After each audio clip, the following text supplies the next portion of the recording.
Olá! Como sempre, aqui você é muito bem-vindo. Está no ar o seu companheiro de boas histórias. Não sai daí!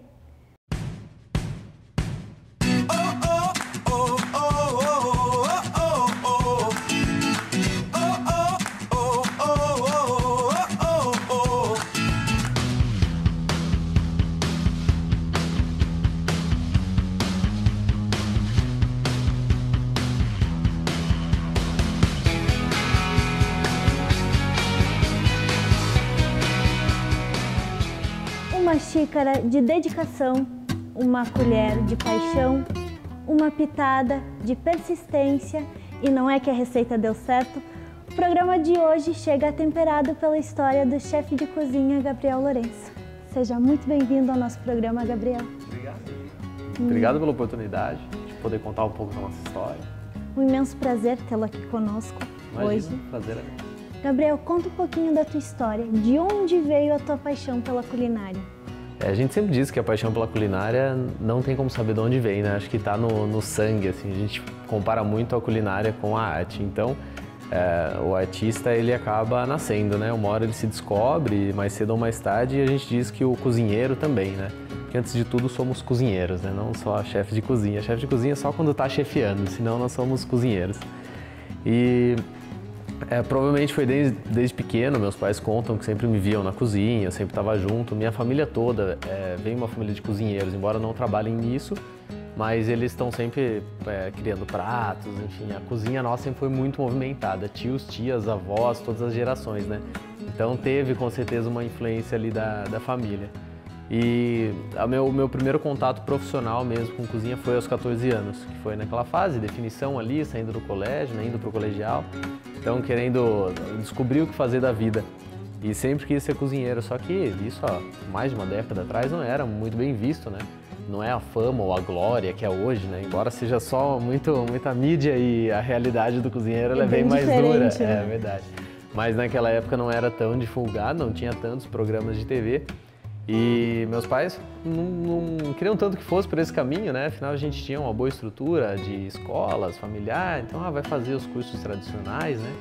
E aí meu pai acabou me colocando num restaurante de um amigo dele, justamente para testar, para ver se eu gostava, né? E ver se ia dar certo.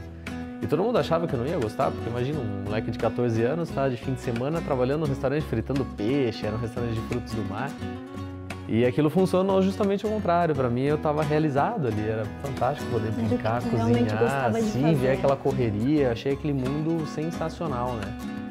Não era remunerado financeiramente, ou era muito pouco, enfim, era mais o conceito da coisa. Então, eu acabei frequentando bastante esse restaurante, a gente acabou seguindo com eles.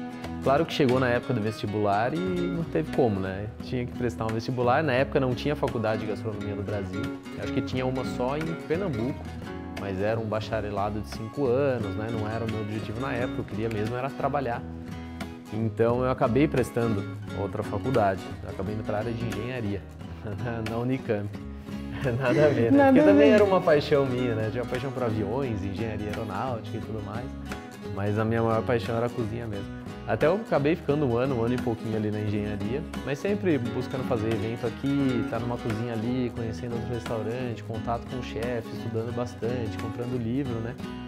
E aí acabei chegando um momento que eu falei, não, eu tenho que ir para essa área que eu quero, né?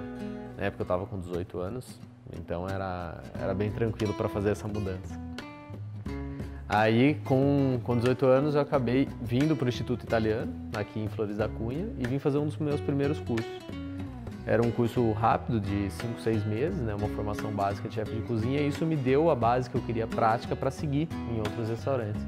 E aí saí desbravando o Brasil. Eu tinha a pretensão de não ficar mais que 2, 3 meses numa cidade. Eu ia escolher um restaurante muito legal, pedia estágio, né? Bem fácil conseguir estágio naquela época, porque não tinha essa imensidão de faculdades que tinha, né? Então todo restaurante sempre usava uma mão de obra barata, ou às vezes zero barata, não ganhava nada, mas a ideia, o aprendizado era fantástico. Então eu ficava 1, 2, 3 meses naquele restaurante, fazia contato, aprendia muito, aprendi uma área, confeitaria, panificação, chocolateria, então fui focando e migrando. Cheguei até a me especializar em sushi, em culinária asiática, com 2 restaurantes bem legais de São Paulo, muito conceituados de lá. E também foi uma área que me ajudou muito depois, né? Aqui no Sul me ajudou bastante a a aplicar esse conhecimento. Uma vez eu voltei para o Rio Grande do Sul para visitar uns amigos nossos, tanto de Farroupilha, Flores da Cunha, e o diretor na época ali da universidade acabou me convidando então para chefiar um restaurante, porque tinha um restaurante dentro da escola que era um restaurante escola. Ele servia para mostrar um pouquinho da realidade para os alunos do que era um restaurante. E ele falou, não, você está com bastante experiência, né? Fez a formação aqui conosco, venha chefiar esse restaurante. Só que era para ser uma semana, 2 nessa chefia. Aí passou 1, 2, 3, 4, eu tinha vindo para ficar uma semana. Estava me hospedando na casa de um amigo de Flores.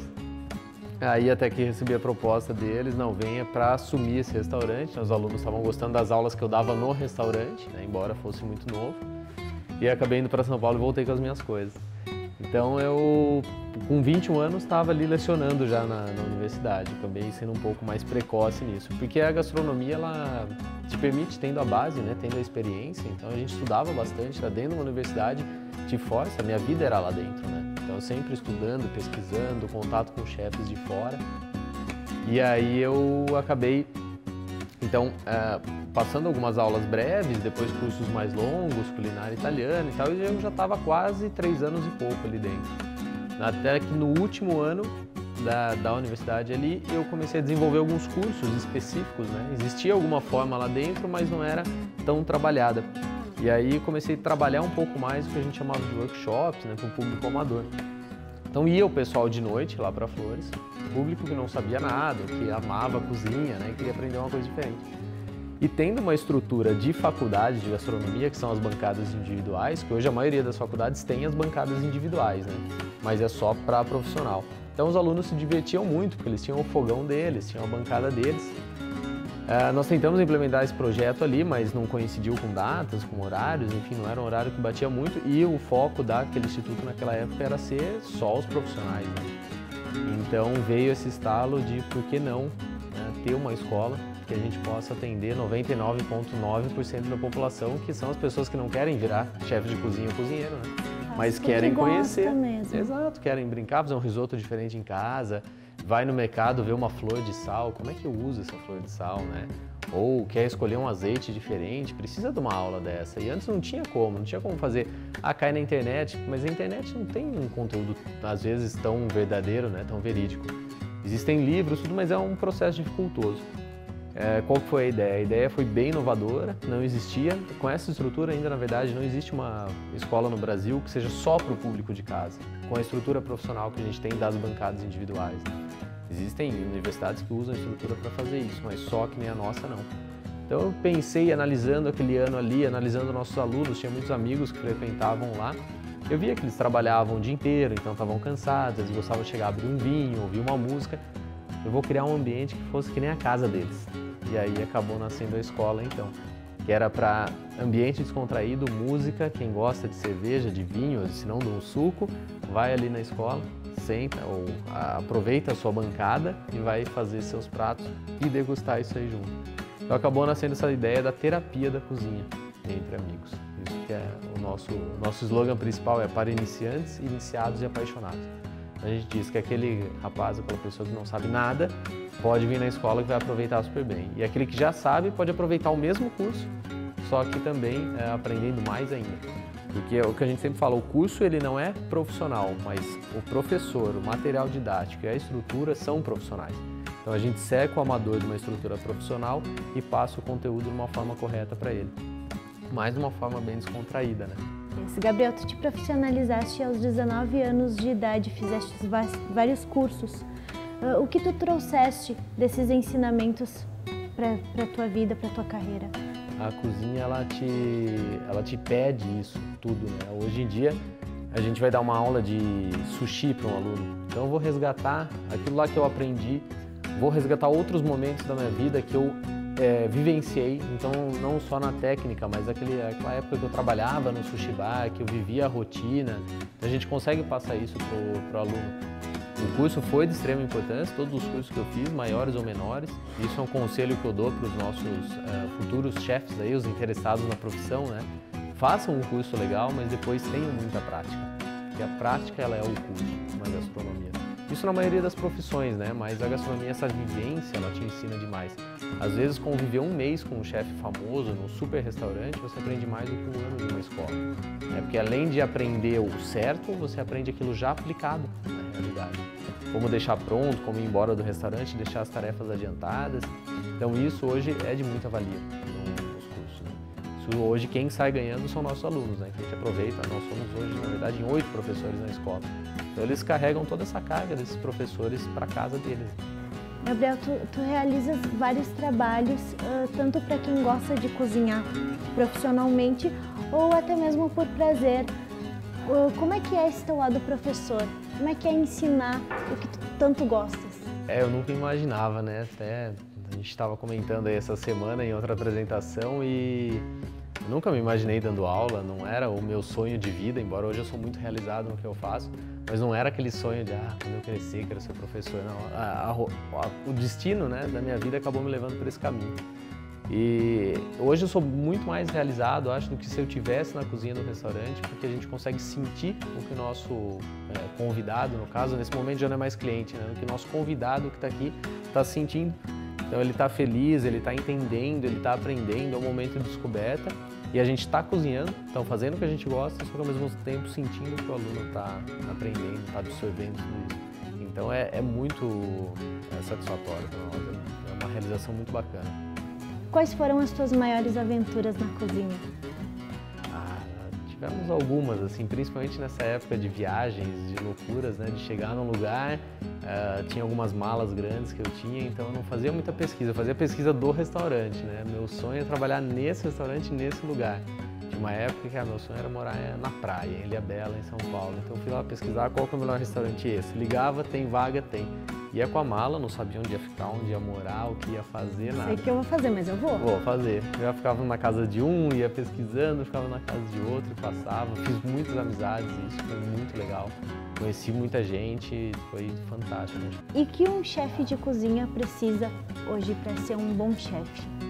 Ele vai chegar nesse cargo. Acho que é bem importante a gente aproveitar esses momentos e explicar, porque esse modismo, essas jogadas, inclusive, que algumas universidades têm, de colocar o nome do curso de formação de chefe de cozinha. Não se forma um chefe de cozinha, né? Ele se forma com a experiência dela. Todo mundo é formado cozinheiro. Então, eu acho que a primeira coisa que um chefe de cozinha tem que ter é justamente nesse ponto, humildade. Então, nada de sair com o nariz empinado, que hoje acontece demais, né? O pessoal vai lá, faz um curso rápido ali, ou longo, enfim, e já sai, bom, agora eu sou chefe, eu não descasco mais cebola, não limpo mais chão, não limpo mais coifa. Não, o chefe é o que mais vai fazer isso. O chefe ele tem que estar ali segurando a sua equipe, tem que ter um espírito de liderança forte dentro da cozinha, tem que ter criatividade, tem que ter agilidade. Ele vai ser o primeiro que entra, é aquele clichê, e o último que sai. Sempre guiando a sua equipe, ele não pode deixar a equipe, porque é um trabalho exaustivo, é um trabalho estressante, por isso que a cozinha ela é tão estressante que ela é apaixonante, ela é tão exaustiva que ela é apaixonante, é aquela hora que passa da exaustão e chega já na realização, né? Por isso que quem está na profissão há muito tempo, quem não é só aventureiro, ama o que faz. É muito legal, tá naquela adrenalina, servir, ver a satisfação do cliente, chegar no final da noite, olhar a cozinha toda exausta, assim, todo mundo acabado, mas com o dever cumprido e saber que no dia seguinte tem tudo de novo. Então é uma rotina bem interessante.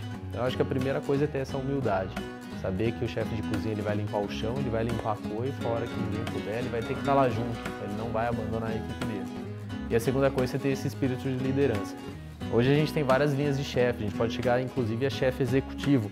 Não que todo mundo queira subir, às vezes tem gente que prefere ficar mais na cozinha. O chefe executivo é aquele que vai cuidar, ele vai estar 50% do tempo na cozinha, mas vai estar 50% do tempo no escritório. Cuidando de compra, estoque, às vezes até ajuda na contratação de equipe, vai variar muito de empresa para empresa. Mas o chefe executivo ele pede essa parte mais administrativa também, ele trabalha com esse lado mais dos números também junto. Então é um cargo que aí também precisa de um pouquinho de formação, conhecimento na área, né, para não administrar da maneira errada. Se a gente for levar para um espírito de bistrô, por exemplo, bistrô é um negócio legal, porque o bistrô é tudo focado com o próprio chefe. Ele é o dono, às vezes geralmente é um familiar ou dois que trabalham juntos, Então ele mesmo vai lá abrir o caixa, né, antes do serviço, vai comprar os ingredientes, volta, cozinha, no final da noite abre um vinhozinho ali para os garçons, para a equipe, vai contar o dinheiro, vai ver o que aconteceu. Então o bistrô é uma coisa legal. Aí já é um chefe fazendo todas as funções, também mais ainda responsabilidade para ele. Acho que esse discernimento os novos interessados têm que ter na profissão. E o que tu tens a dizer para essa galera que está começando aí agora, que cozinha por prazer ou que quer se profissionalizar realmente? O que tu tens a dizer para esse pessoal que nos assiste? Para quem quer cozinhar por prazer, que venha na escola, que está no caminho certo, que vai ter tudo que precisa. Não, mas brincadeira à parte é que quem hoje quer cozinhar por prazer está muito feliz porque os mercados estão valorizando, né? Tem ingredientes diferentes, essa globalização, enfim, essa união dos países, então a gente tem uma troca de material, de insumos, de conhecimento muito grande. Os festivais gastronômicos estão explodindo pelo mundo, né? Então, hoje a gente está num ponto muito alto da gastronomia, que tem seu lado bom, seu lado ruim, mas enfim, falando do lado bom, a gente está nesse ponto interessante, desde hoje começa a ver food trucks, né? Então os caminhões de rua, a gente estava vendo um dado agora antes ali, mais de 400 caminhões só em São Paulo, né? Caxias está começando agora, mas já tem vários também. Então os apaixonados estão muito bem servidos, isso que é legal. Eu digo só uma coisa para os apaixonados, tomar cuidado com o conteúdo de internet, tá? Tem muito conteúdo que às vezes é só para venda ou é só para fazer bonitinho ali. Vai atrás de um chefe reconhecido, vai atrás de um material que venha de uma escola reconhecida, que tenha uma base, porque muita gente fala o que quer, né? O pessoal inventa um prato e fala, isso aqui é servido numa parte sudeste do miolo da França. E aí o cara nunca foi lá, ele não conhece, né? Ele não sabe se é verdade ou não. Então se informar bastante, tomar cuidado com o conteúdo de internet, isso é o primeiro. Tem muita coisa boa? Tem, mas saber a origem, a fonte é bem interessante. E para quem está começando, teve um exemplo que eu dei para uma revista outro dia, uma entrevista que fechou certinho. Assim, pensa o que você quer nos próximos 10 anos da sua vida, tá? Entre família, namorada, namorado, enfim, vida social, amigos, e apaga tudo isso.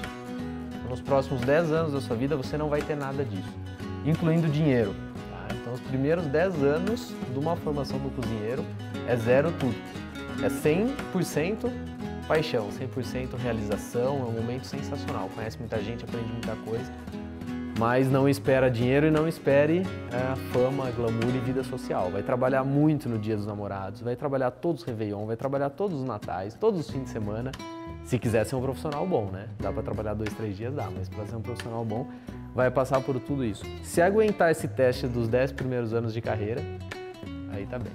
Gabriel, o que cozinhar significa para ti? Para mim é tudo, eu não me vejo fazendo outra coisa hoje em dia. Inclusive agora que a gente está com uma expansão bem interessante da escola, franquias e tudo mais, cada vez mais a gente se cerca de profissionais da área, administradores, advogados, enfim, para que eles façam essa parte. Uma porque eu não tenho formação nisso, né? E outra porque eu não quero largar a cozinha. Para nós, estar aqui na frente dando aula, estar dentro de uma cozinha fazendo eventos, servindo as pessoas, é o que realiza a gente.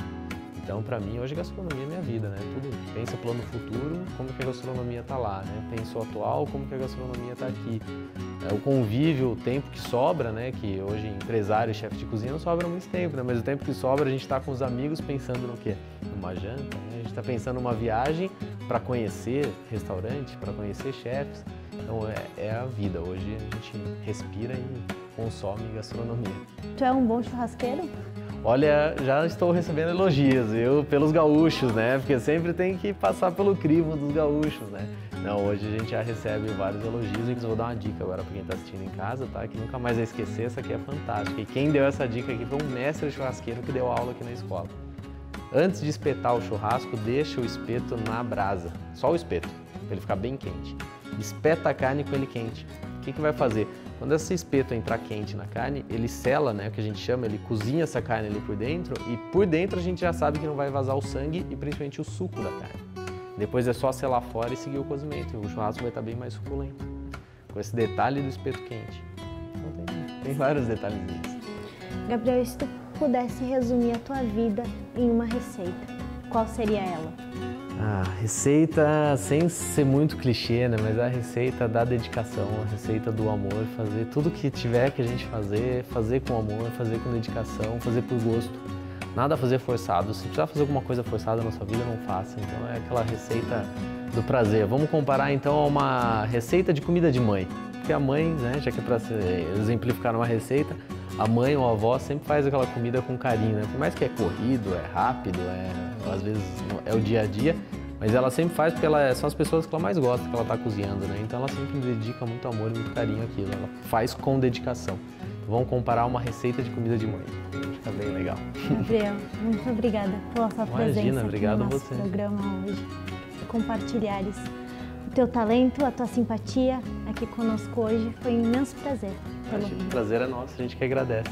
Muito obrigada. E o programa de hoje vai ficando por aqui. Eu encontro você na próxima. Um beijo e até lá. Tchau, tchau.